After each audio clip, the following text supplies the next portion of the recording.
Assalamualaikum warahmatullahi wabarakatuh. A'udzu billahi minasyaitonir rajim. Bismillahirrahmanirrahim.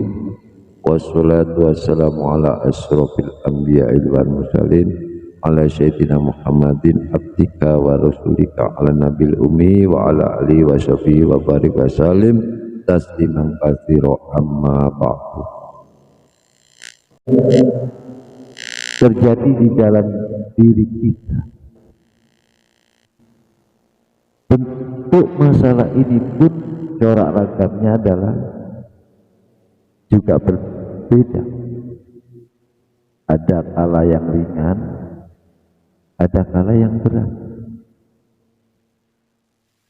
Inilah Bapak Ibu perlunya kita bagaimana caranya untuk menjadikan diri kita di dalam menjawab salah satu perkara atau masalah. Umpamanya kita menginginkan suatu hal atau perkara atau dalam artian penemuan-penemuan ide-ide yang akan menciptakan suatu hal dalam arti beraktivitaslah atau dalam suatu gagasan. Kebanyakan manusia itu terburu-buru dengan menentukan apa yang akan dilaksanakan. Tapi kalau kita coba menengok kepada Rasulullah, adalah Rasulullah telah memberikan suatu petua kepada semua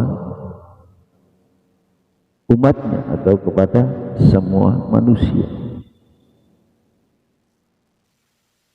Di dalam sabda Rasulullah dalam keterangan telah dipaparkan oleh beliau, yang mana itu adalah riwayat dari Bukhari.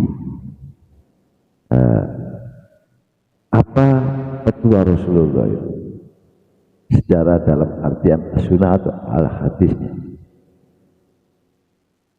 Rasulullah menyampaikan, qala Rasulullah sallallahu alaihi wasallam, iza aradta amran fa'alaika bitu adati hatta yurikallah minhul mahroja. Kata Rasulullah, jika engkau menginginkan suatu perkara atau hal, maka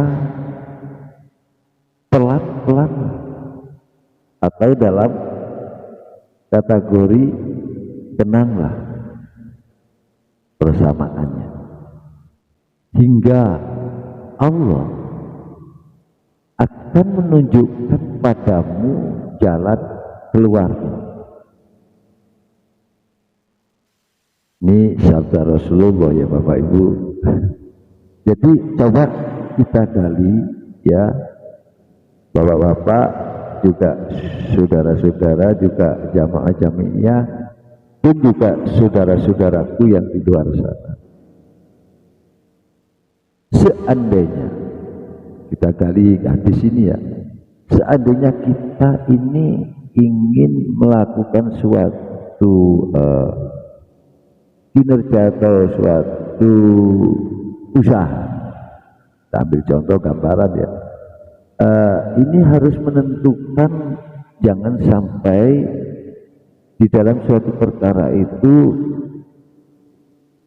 kita terburu-buru atau tergesa-gesa, walaupun pada dasarnya di ayat lain dalam arti bahwa sifat manusia itu adalah tergesa-gesa.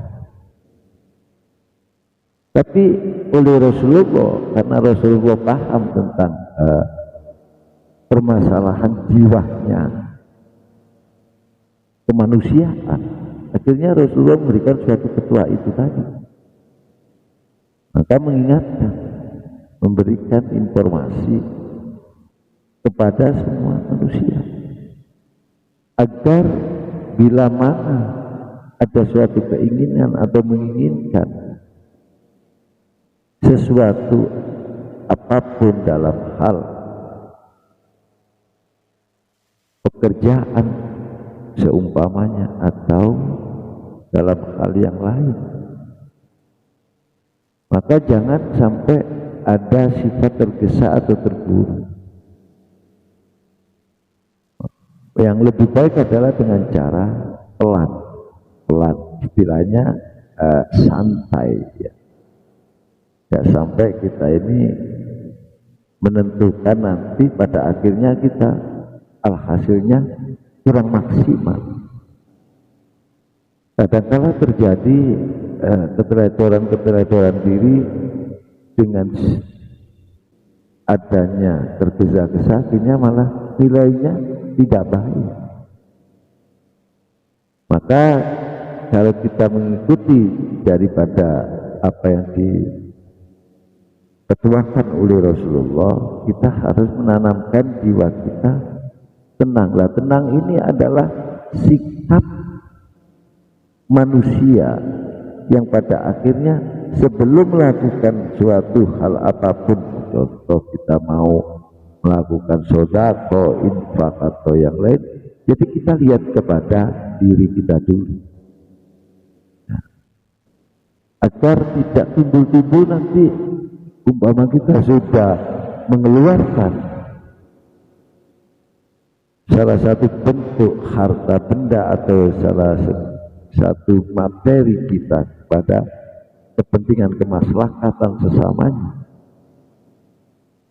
harus kita menoleh ke dalam dulu agar jangan sampai kita ini dalam arti tergesa terbujuk oleh ada yang di dalam hati. Kadangkala kita hanya mengambil pujian seseorang, umpama ini ya gambaran aja. Ini jangan, lebih baik kita renungi dulu sebelum melakukan hal apapun, hingga Allah akan menunjukkan kepada kita untuk jalan keluarnya dari suatu problem atau masalah itu. Ya, ini hadis ini sangat jelas ya Bapak Ibu. Makanya disitulah kita perlu untuk mengambil suatu pelajaran ini, dijadikan momen diri kita untuk wacana agar di dalam melaksanakan segala kita dengan cara tenang. Juga disodorkan oleh Allah, ataupun Allah telah memberikan kabar di dalam sebutannya fa inna ma'al usri yusra, ya.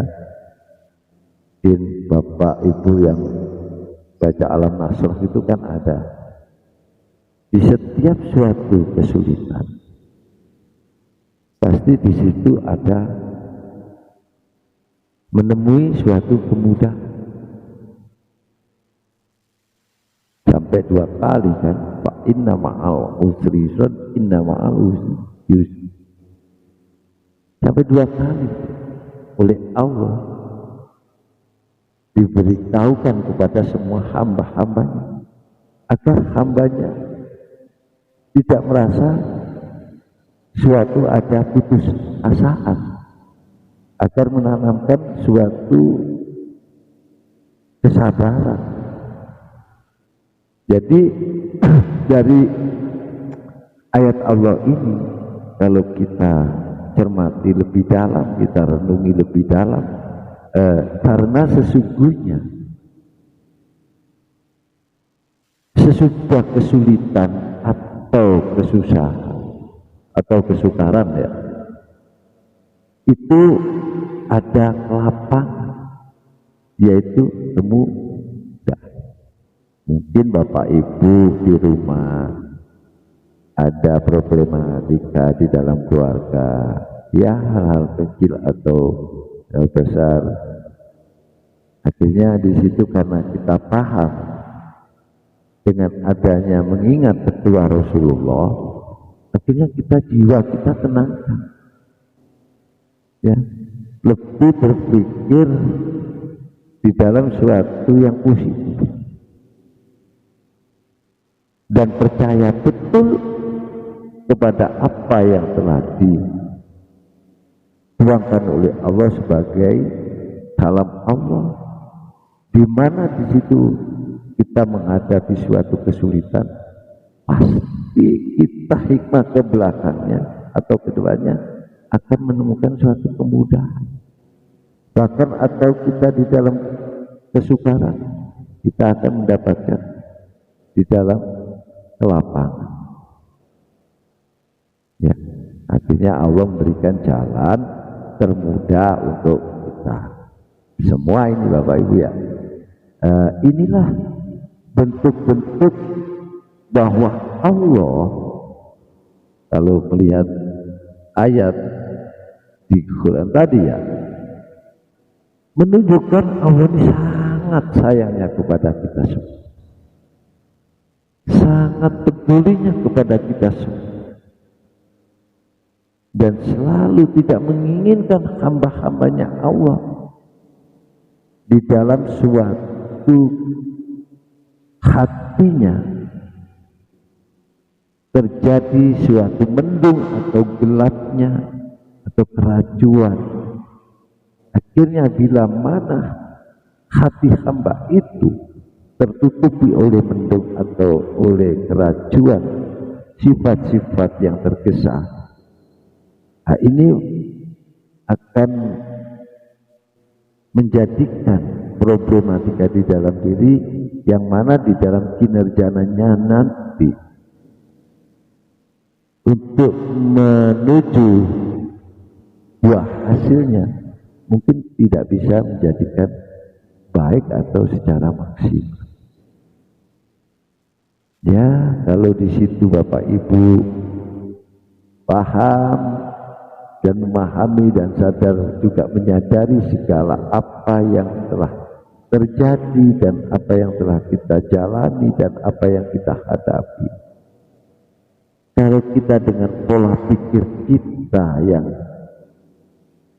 rileks, pola pikir kita yang secara baik atau positif, langkah-langkah yang kita akan hadapi itu pasti akan menemukan segala perkara itu pasti ada jalan keluarnya, yaitu kemudahan. Nah, ini bagaimana bisa kita mendapatkan suatu kemudahan itu, bahwa Rasulullah tadi telah memberikan suatu sabdanya atau petuanya agar kita ini melakukan sifat kesabaran. Maksudnya kesabaran ini ya tadi ya, tenanglah. Tidakkah bahwa dalam kalam Allah, innallaha ma'as-sabir, sesungguhnya Allah itu menyertai kepada hamba-hambanya yang berlaku sabar. Ini sangat luar biasa seseorang kalau mau menanamkan dalam suatu jiwanya, dalam hatinya bentuk wujud kesabaran. Ya mungkin kita menghadapi Bapak Ibu di dalam mungkin rapat ya, di situ ada suatu perkumpulan yang membahas apa dan apa, membahas apa dan apa, dan bagaimana ini terjadi kadang kala di dalam musyawarah itu ya.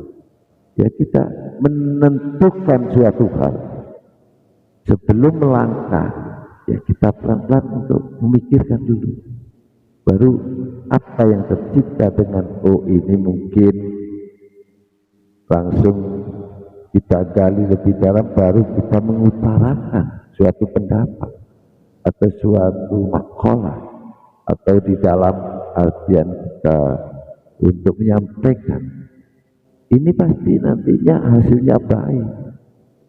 Tapi kalau kita dengan sifat-sifat yang terburu-buru atau tergesa-gesa, ini malah tidak menjadikan kebaikan di dalam alhasilnya. Nah, disitulah perlunya kita, Bapak Ibu ya, ayo coba kita sama-sama belajar di dalam diri kita menanamkan sifat-sifat ketenangan jiwa. Dalam arti ketenangan jiwa ya kita isi hati ini dengan satu kesabaran, ketawakalan. Ya. Dari dua ini kalau tertanam di dalam diri kita, insya Allah kita akan menjadi enak. Ini benar-benar Bapak Ibu ya, kalau kita tidak mau untuk bersungguh-sungguh melakukan suatu hal di dalam muamalah kita, ya kita akhirnya tidak bisa mendapatkan apa yang kita gapai di dalam tujuan kita. Padahal contoh lagi lah, kita melakukan sholat umpama ini ya, dikala ada azan kita mendengar ya, terus kita itu ini waktunya umpama ya, itu ada azan di siang hari, berarti apa? Zuhur. Sudah. Jadi kita sudah tata dulu diri kita, mempersiapkan ya untuk istilahnya dengan kesucian secara lahir, pakaiannya atau apa, baru di situ tenang. Ada ketenangan ini baru masuk ke ranah untuk melakukan peribadatan itu, kita pasti enak.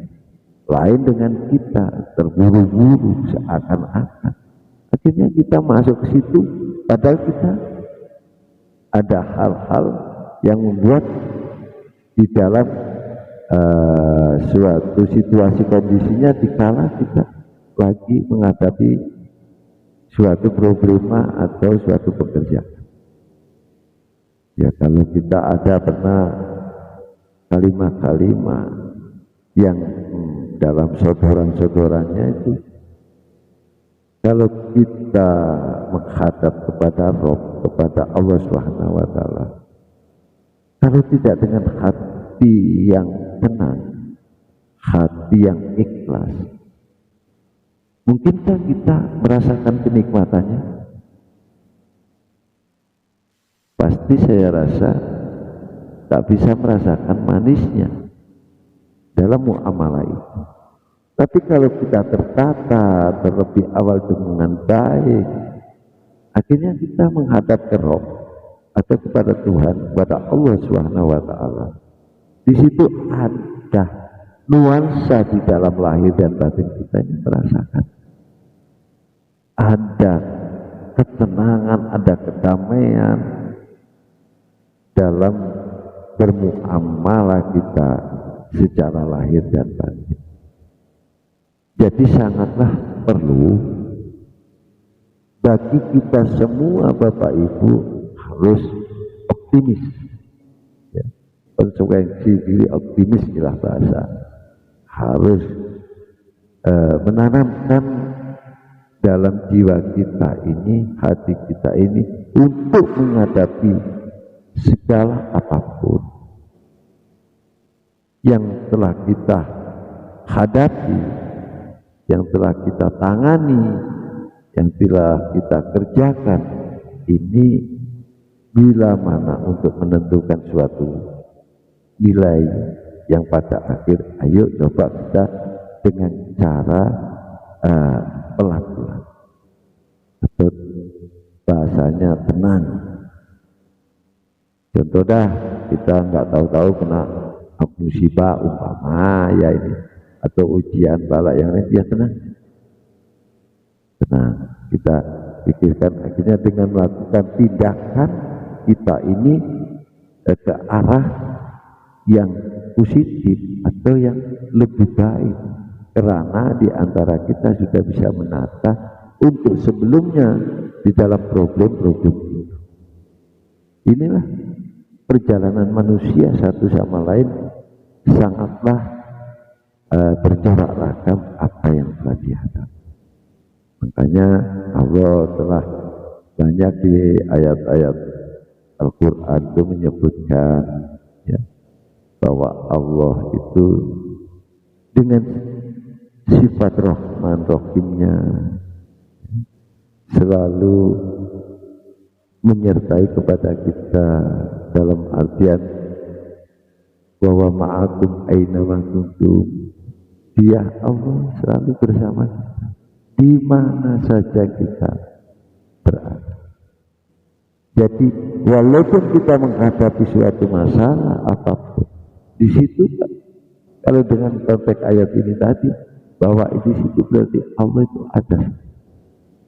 Nah, akhirnya kita minta petunjuk-petunjuk akan Allah, karena dengan ketenangan diri atau jiwa kita akhirnya Allah mewujudkan untuk memberikan, menunjukkan jalan keluarnya. Ya, tadi ya ini ya kalau umpama boleh, makanya di situ kita perlu untuk melatih diri, beriado di dalam diri kita masing-masing agar perjalanan hidup ini Bapak Ibu sangatlah berarti dan sangat mulianya. Kalau kita ini benar-benar mengabdikan diri kepada Allah dengan jiwa yang tenang atau dengan hati yang ikhlas,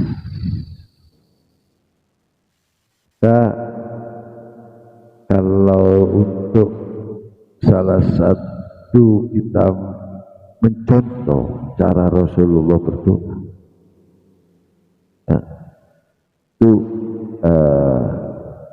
bagaimana dengan tingkat kesabarannya dia bermunajat kepada Allah, ibarat dia di sepertiga malam. Kalau kita lihat di surat Al-Mujamil ya, bangunlah ya orang yang berselimut, dia untuk melakukan suatu peribadatan yang mulia kepada Allah, dan juga dia selalu dengan menanamkan suatu ketawakalan, kesabaran dengan cara keteguhan imannya, ketenangan jiwanya, akhirnya dia menghadap kepada Rabb-Nya. Ini salah satu tips cara Rasulullah memberikan contoh kepada semua umatnya. Ya kalau itu kan sholat lain ya, ada yang mengatakan dalam itu Rasulullah adalah melakukan sholat tahajud. Ya itu karena kenapa sih dikatakan dia melakukan sholat tahajud? Ya karena dari malam yang begitu sunyi, di dalam kesunyian itu dia selalu beliau menghadap kepada Allah. Terasalah di situ ada magnet yang sangat kuat di antara diri kita dan Tuhan kita, yaitu Allah Subhanahu wa Ta'ala. Ya kalau awal sudah menjadikan suatu kebiasaan kita, akhirnya kita tahu benar betapa di malam hari itu Walaupun banyak yang bertebaran sebagai hamba Allah mencari karunia Allah, tapi di malam itu sebagai untuk peristirahatan banyak yang tidur. Di malam itu kalau kita mau bangun di dalam diri kita, dalam jiwa kita, itu tidak merasakan berat upah.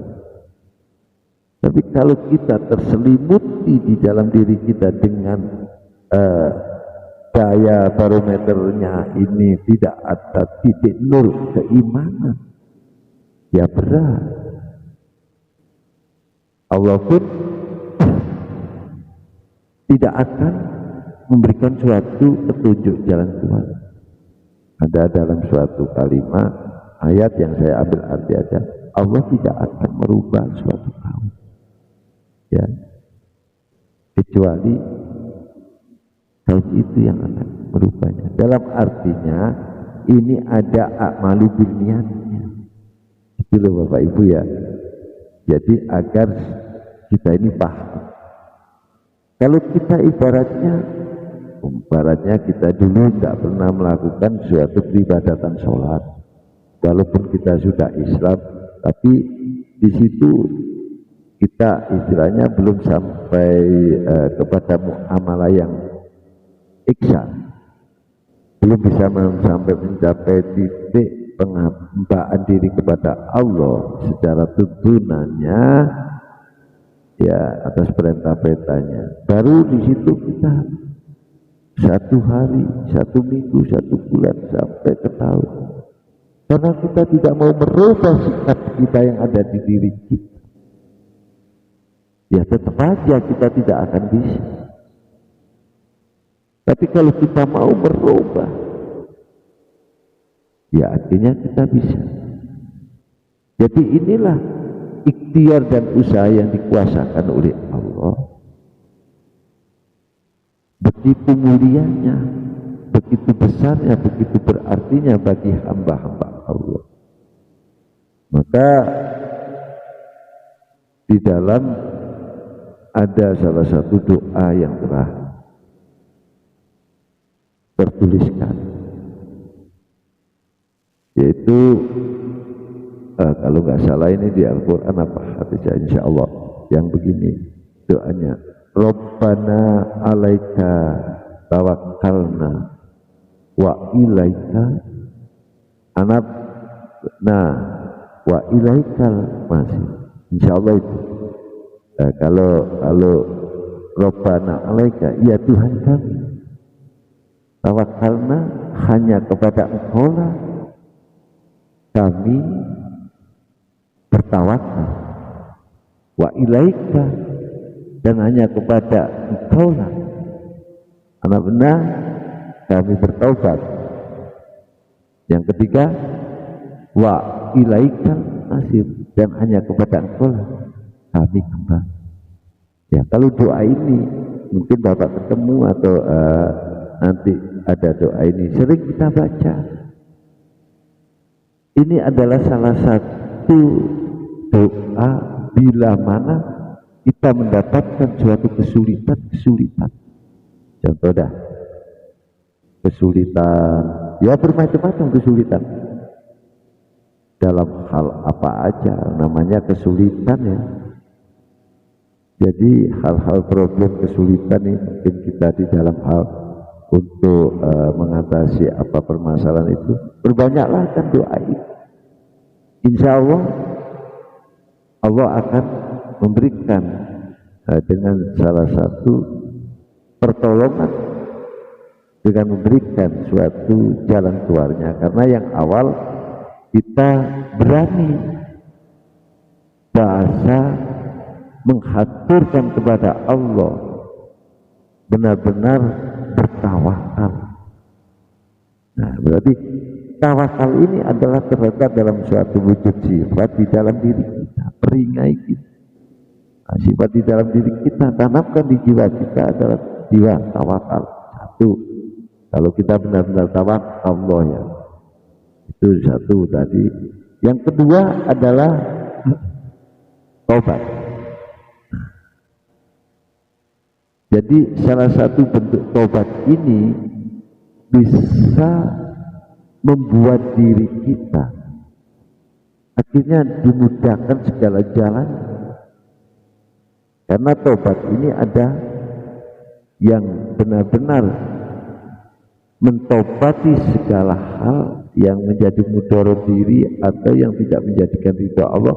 Akhirnya kita mencapai dalam tobat yang nasuha, dalam arti nasuha lahir batin kita benar-benar kita tidak mau melakukan hal yang mana itu dilarang oleh Allah Subhanahu wa Ta'ala.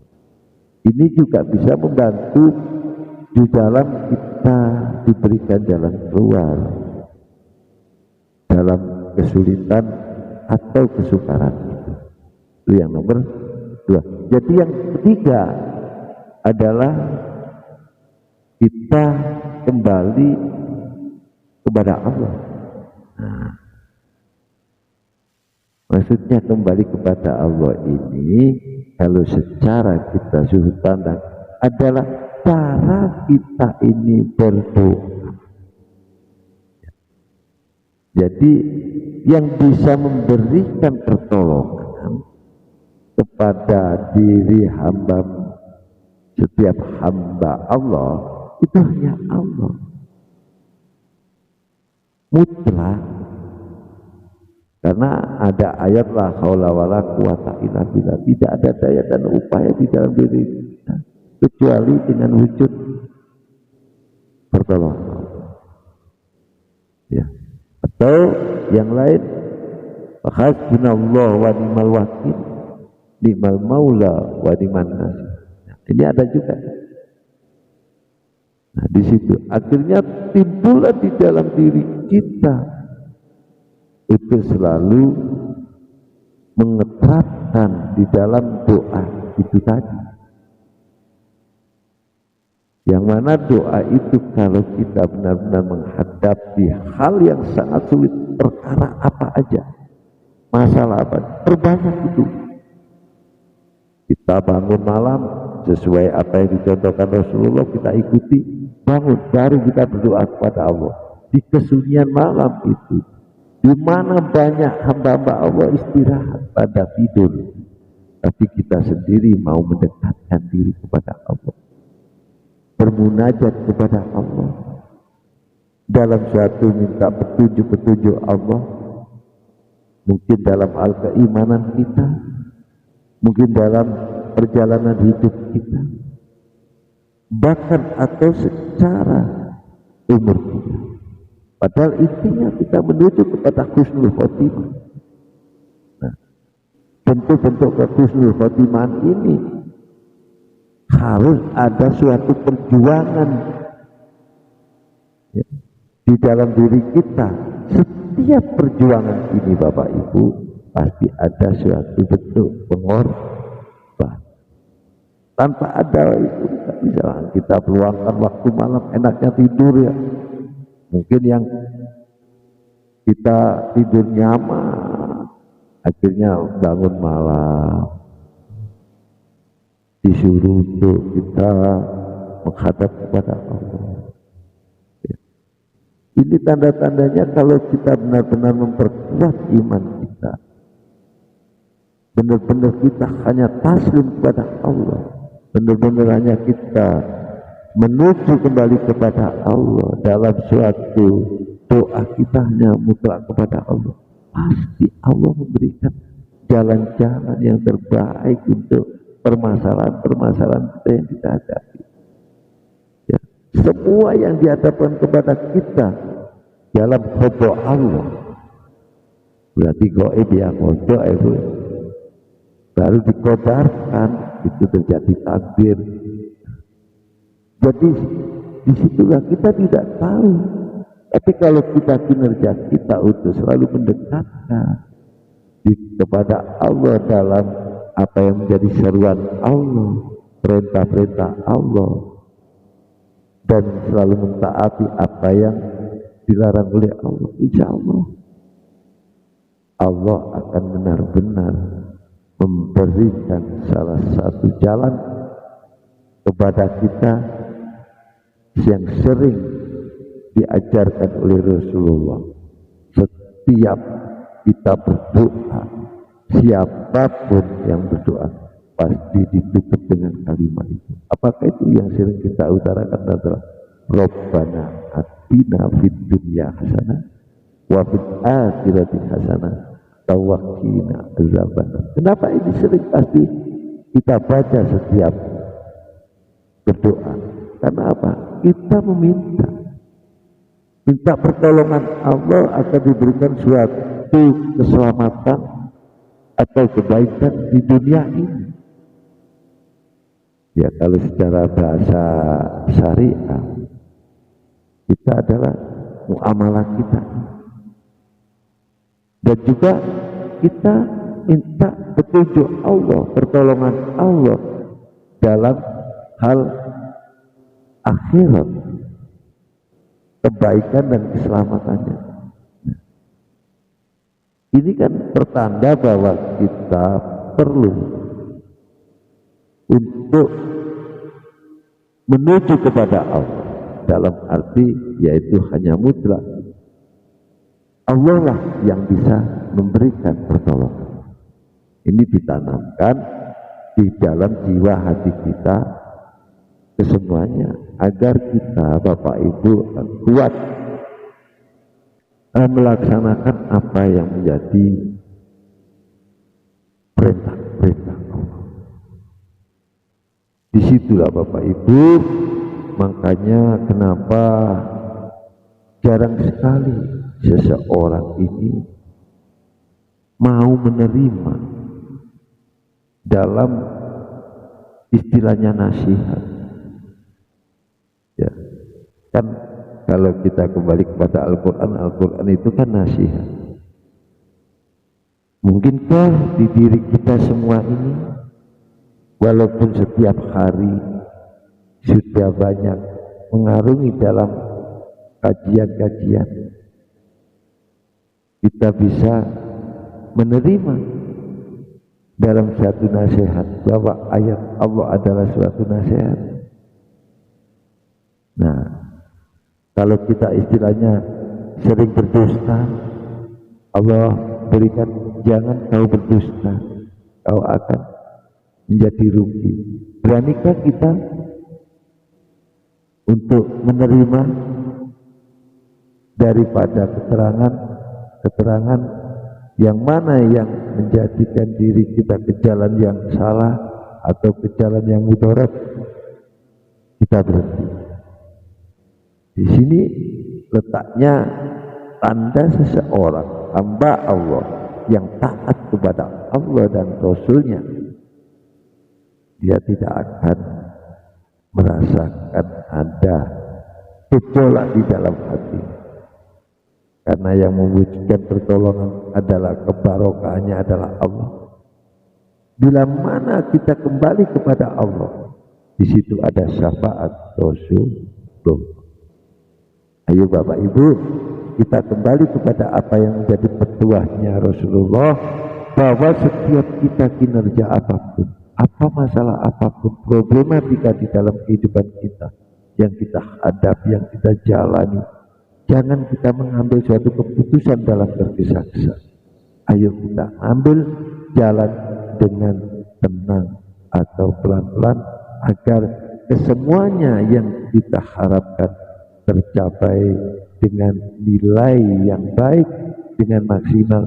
Akhirnya disitulah bentuk wujudnya akan diberikan oleh Allah dalam jalan keluarnya. Akhirnya kita menuju kepada kebahagiaan yang kita harapkan, yaitu di dalam muamalah ini tanamkanlah keikhlasan, ketawakalan, kesabaran di dalam mengabdikan diri penghambaan kepada Allah, yang mana bila mana kita dihadapkan suatu hal, di situ kita pandang Allah, karena Allah lah yang mewujudkan benar takdir itu. Akhirnya ya Allah lah yang memberikan akan kemudahannya. Demikian Bapak Ibu, saudara-saudaraku yang dimuliakan Allah, Bateng tidak bosan-bosan selalu mengajak ngaji bareng-bareng ini agar kita selalu terbuka hati kita, rohani kita akan mengerti tentang bagaimana menerjemahkan kehidupan ini di dalam keseharian kita, di dalam dunia ini, dalam muamalah ini secara lahir dan batin menuju kepada ridho Allah Subhanahu wa taala. Bapak Ibu, saudara-saudaraku yang dirahmati Allah, bukannya Mbak Keng adalah orang yang selalu sok suci, tidak. Kita berbagi, sering Mbak Keng sampaikan bahwa kita berbagi. Dalam berbagi ini, umpama Bapak Ibu yang sama hadir atau saudara-saudaraku yang di luar sana memberikan suatu salah satu syarat kepada Mbak Keng atau masukan kepada Mbak Keng malah mengucapkan terima kasih. Benar. Karena apa? Dengan adanya masukan-masukan atau saran-saran dari Bapak Ibu yang hadir atau saudaraku yang di luar sana, ini menunjukkan bahwa Bapak Ibu berbagi dalam kasih sayang. Ya sebaliknya bagian pun seperti ini, mengajak ngaji bareng-bareng, ya ini menunjukkan dalam bentuk satu membuat ukhuwah kita persaudaraan. Yang kedua, kita menciptakan, menerjemahkan dalam kasih sayang sesama hamba Allah atau sesama manusia. Disitulah Bapak Ibu, mudah-mudahan kajian saat ini sangatlah kita bisa mengambil daripada hikmah-hikmah atau pengajaran-pengajaran apa yang di dalam petua Rasulullah, dalam sabdanya tadi, dalam juga ayat-ayat Allah. Mudah-mudahan kita semua selalu diberikan hidayah oleh Allah Subhanahu wa ta'ala. Demikian, ada kurang lebihnya kami mohon maaf yang sebesar-besarnya bila mana ada yang disampaikan kurang berkenan di hati Bapak Ibu,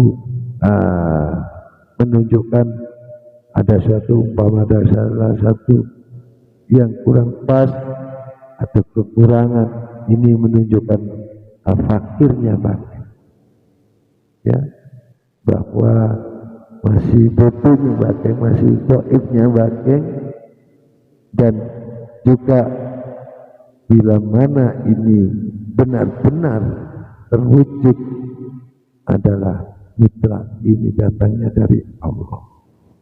Demikian kurang lebihnya, mohon maaf yang sebesar-besarnya. Kami akhiri, ihdinas siratal mustaqim, wa bila taufiq wal hidayah wa ridha wa inayah. Assalamualaikum warahmatullahi wabarakatuh. Iki padepokan budaya luhur